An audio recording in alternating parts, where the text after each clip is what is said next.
ಮೈಸೂರು ಚಾಮರಾಜನಗರ ಗೆಲುವಿಗೆ ಸಿಎಂ ಶಪಥ ಮಾಡಿದ್ದಾರೆ. ಮತ್ತೆ ಮೈಸೂರು ಯಾತ್ರೆಗೆ ರೆಡಿಯಾಗಿದ್ದಾರೆ ಸಿಎಂ ಸಿದ್ದರಾಮಯ್ಯ. ಏಪ್ರಿಲ್ 12, 13, 14ರಂದು ಮೈಸೂರು ಚಾಮರಾಜನಗರದಲ್ಲಿ ಸಿಎಂ ಪ್ರಚಾರವನ್ನ ನಡೆಸಲಿದ್ದಾರೆ.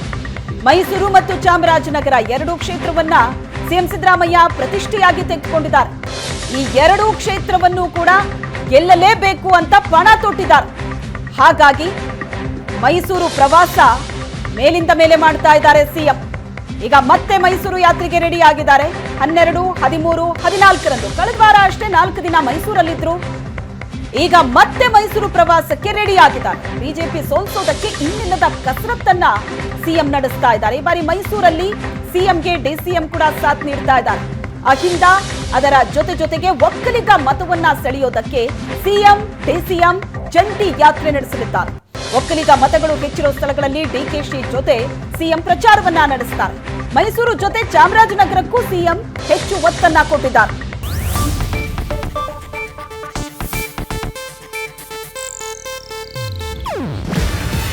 ಇದು ಏಷ್ಯಾನೆಟ್ ನ್ಯೂಸ್ ನೆಟ್ವರ್ಕ್ ಪ್ರಸ್ತುತಿ. ನೀವು ನೋಡ್ತಿದ್ದೀರಾ ಏಷ್ಯಾನೆಟ್ ಸುವರ್ಣ ನ್ಯೂಸ್.